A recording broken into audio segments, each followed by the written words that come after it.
Hello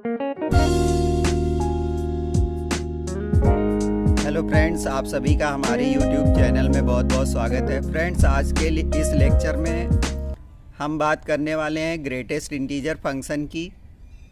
इसमें हम लोग बात करेंगे इसका ग्राफ किस तरीके से ड्रा किया जाता है।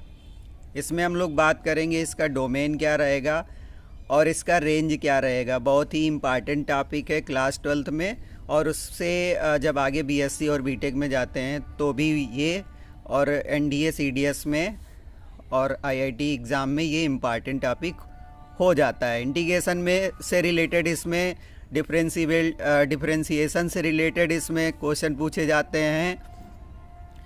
तो चलिए स्टार्ट करते हैं आज का इस लेक्चर, और मेरे चैनल को आप लाइक करें, सब्सक्राइब करें।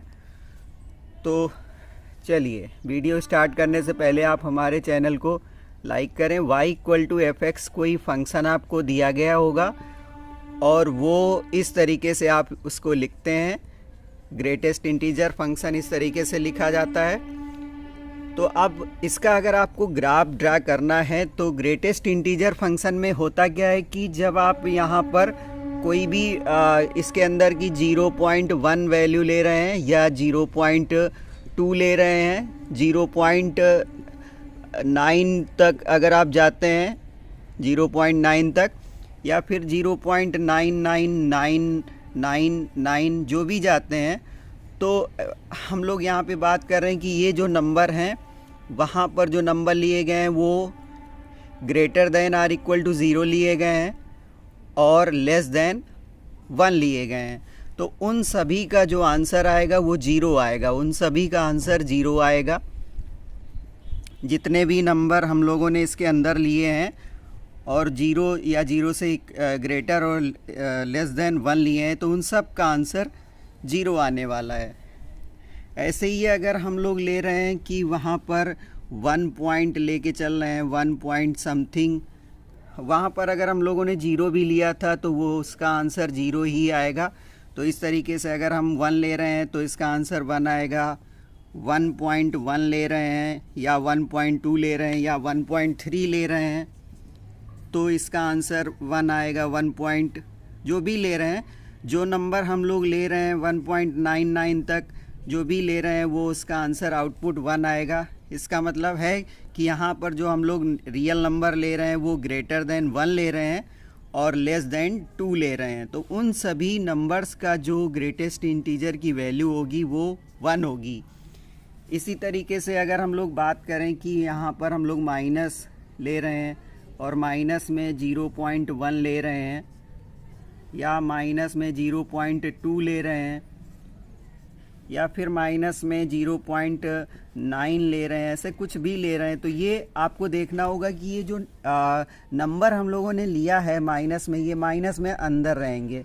माइनस में नंबर लिए हैं वो कौन से इंटीजर के बीच में लाई कर रहे हैं। तो आपको देखना होगा एक इंटीजर 0 है और एक इंटीजर -1 है, तो इसके बीच में कहीं -0.1 लाई करेगा। तो अब आपको देखना होगा जो इंटीजर के बीच में लाई कर रहा है उनमें से वो इंटीजर्स जो है उसमें से छोटा कौन सा है, तो जो छोटा है वही उसका आंसर बन जाता है। तो इनका छोटा इंटीजर -1 है, इनका -1 हो जाएगा, सबका -1 हो जाएगा। सपोज करो एक एग्जांपल और लेते हैं। आपसे बोला गया है कि -3.9 इसका आंसर क्या होगा ग्रेटेस्ट इंटीजर फंक्शन में। तो आपको चेक करना होगा कि जो -3.9 है वो नंबर लाइन पे कौन कौन से इंटीजर के बीच में लाई करने वाला है। तो आपने देखा this number is greater than -4 and less than -3। तो दो इंटीजर पढ़ रहे हैं, -4 और -3, इन दोनों में छोटा इंटीजर -4 हुआ, तो इसका आंसर हो जाएगा -4। अब जो ये हमें कॉन्सेप्ट क्लियर है, इसी के बिहाफ से हम लोग इसका ग्राफ ड्रा कर लेते हैं। तो चलिए बात करते हैं कि इसका ग्राफ किस तरीके से ड्रा किया जाएगा। तो हम लोगों ने देखा कि यहाँ पर जो भी x ले रहे हैं उन सभी के लिए y हमें मिल रहा है। जो भी x ले रहे हैं उन सभी के लिए हमें y मिल रहा है। तो हम लोग यहाँ पर x एक्सिस पे डोमेन को रिप्रेजेंट करते हैं और वाई एक्सिस पे रेंज को लेते हैं, वाई एक्सिस पे रेंज को लेते हैं। तो ये एक्स एक्सिस हो गया, ये ओरिजिन हो गया, ये वाई एक्सिस हो गया। तो अब हम लोगों ने देखा था कि जब हम लोग जीरो ले रहे हैं या जीरो से ग्रेटर ले रहे हैं, लेकिन 1 से पहले तक के सभी आंसर क्या थे, जीरो आए थे, तो यहाँ तक का ये स्टेप ये हो जाएगा और ये यहाँ पर ब्रेक हो जाएगा। इसके बाद जब हम लोगों ने 1.2 ऐसे लिए थे तो उसका आंसर 1 आना स्टार्ट हो गया था और यहाँ पर ब्रेक हो गया था। तो ये इस तरीके से ऐसे आएगा। इसी तरीके से जब हम लोग 2.1, 2.3, 2.4, 2.5 लेंगे तो उन सभी का आंसर 2 आ जाएगा, क्योंकि वो जब 2.2 लेंगे तो वो क्या है, 2.2 जो है वो ग्रेटर है 2 से और लेस है 3 से। तो ग्रेटेस्ट इंटीजर फंक्शन का जो आउटपुट लिया जाएगा वो 2 लिया जाएगा। तो इन सभी का जो आंसर बनेगा वो 2 बन जाएगा। और यहाँ पर 1 था और इस जगह से ये 2 हो जाएगा, तो ये इनका आंसर 2 रहेगा और इससे पहले तक 2 रहेगा। इसके बाद आगे 4 आएगा, तो 4 पे फिर से ये स्टेप एक और चढ़ेगा, एक स्टेप 3, तो इनका आंसर 3 आना शुरू हो जाएगा। इस तरीके से यहाँ तक का ये इसका ग्राफ हो जाएगा। स्टेप फंक्शन होता है। यहाँ तक इसका आंसर 0 था। जब हम लोगों ने 0 से 0.1, 0.2, 0.3, 1 से लेस नंबर लिया तो उसका आंसर जो y में आया वो 0 आया। फिर हम लोगों ने जब यहाँ पर 1 से 1 नंबर लिया तो 1 का आंसर 1 आया, 1.1 का आंसर 1 आया, 1.2 का, 1.9 का, 1.99 का आंसर 1 आया।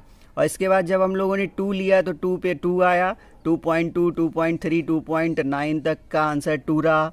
इसके बाद 3 से फिर 3 आना शुरू हुआ। इसके बाद आगे 4 पे देखेंगे तो 4 और 5 में 4 आएगा। इसी तरीके से निगेटिव नंबर पे जब हम लोग चलें, निगेटिव नंबर पे यहाँ पे -1 आना शुरू हो जाता है। जब हम लोग यहाँ पर -1 से छोटे नंबर लेते हैं और तो इसका आंसर यहाँ पर ये आना शुरू हो जाता है, ये ठीक है। और इसके बाद जब हम लोग फिर नीचे चलते हैं -1 और -2 के बीच में, तो इनका आंसर ये आना शुरू हो जाता है, -2 आना शुरू हो जाता है, ये ब्रेक होता है। फिर जब हम -2 से इधर चलते हैं -3 की तरफ, तो यहाँ से फिर से ये इसका आंसर -3 आना शुरू हो जाता है। तो यहाँ से ये -3 आना शुरू हो जाएगा। तो इस तरीके से इसका ग्राफ ड्रा किया जाता है, एक सीढ़ी बन जाती है। स्टेप फंक्शन इसको बोलते हैं, ग्रेटेस्ट इंटीजर फंक्शन को स्टेप फंक्शन भी। तो इस तरीके से हम लोगों ने देखा कि इसका जो ग्राफ बन के हम लोग को तैयार हुआ, मिल के बना, वो इस तरीके से मिला। इसका मतलब इसने क्या किया कि जो हम लोगों ने एक्स एक्सिस पे कोई नंबर लिया, रियल नंबर लिया, तो उन सब के लिए आंसर अवेलेबल था। तो हम लोग बोलेंगे कि जो डोमेन है वो domain x belongs to real number है, और उन रियल नंबर के लिए जो आंसर आए हैं वो हमेशा इंटीजर ही आए हैं। तो इंटीजर रेंज क्या है, इंटीजर्स है, रेंज इसका इंटीजर है और डोमेन रियल नंबर है। इंटीजर ही आंसर देता है output. Thank you, have a nice day.